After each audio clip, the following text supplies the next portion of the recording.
So a visitor to our school would walk into the school and they'd see a series of learning hubs that are, some are more connected than others, and there's 3 teachers operating within a space. We're passionate about multi-levelling our children.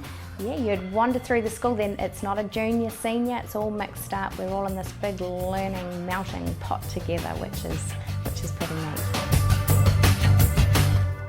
It's absolutely fundamental to come back to your beliefs and having a shared purpose regardless of the initiative, and then being really, really clear about the principles that surround that belief, and then decide on the best practice to implement that belief. So developing a vision was absolutely critical, and when we look back at it, it was very much work that Sarah was involved in right from the start. So Sarah had been on board probably the best part of a year before we opened.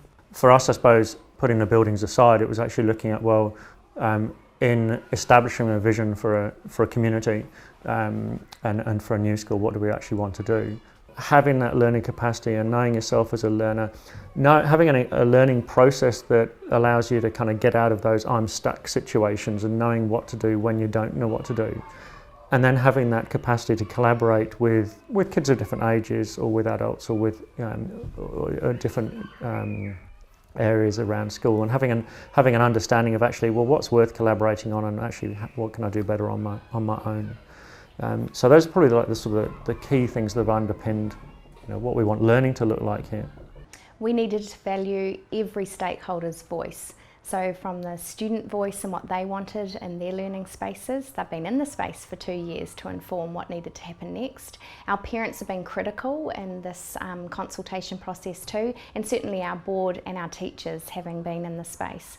There was a really multi-layered approach to involving the students, so some drew pictures and wanted to realise what the space might be like. Others talked about the good and bad things in the current space they were in. And then there was lots of student voice and video, getting them to describe their drawings and really understand exactly what they meant. Getting between hubs was really key. Learners talked extensively about working in a hub or learning in a hub, but the fact they like to go to other hubs. And so they looked at the idea of having interconnecting doors so that you could just slide them open, they can be open all day, and it's very much a sort of a sense of a learning village, or kind of concept, rather than discrete spaces. So really early on, we got our architects involved in the consultation process, where they facilitated sessions with our parents, students and our teachers, and that was really magic. That was really, really exciting. So we didn't wait and then say this is what we want. Towards the end of our consultation process, they were heavily involved. They then came back to us with lots of different opportunities and really challenged our thinking with what they presented back.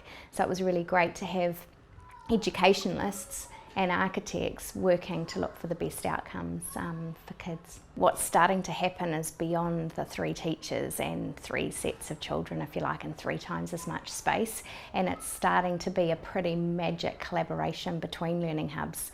I'm seldom seeing those doors between learning hubs closed, and I just think that opens up visibility, practice, building organisational capability, and it just takes the whole thing to another level. It's been privileged work. When we come back to talk about, from a leadership point of view, what's it actually been like? It's been privileged work. There's no other word for it. I'm sort of immeasurably proud of what's been achieved by the team and the teachers and the kids in such a relatively short period of time. And I think to see the manifestation of all that learning, of all the expertise that we've been able to tap into, and all the dialogue and the consultation and the conversations we've had with kids and with teachers, and to see that actually manifested in a physical thing that you can open the door of and walk into and think, our community has done this, has been pretty special. Every day when I walk into the new space, I'm really, really excited to see again just how the whole envelope's being pushed that much further by teachers and learners realising again what's possible.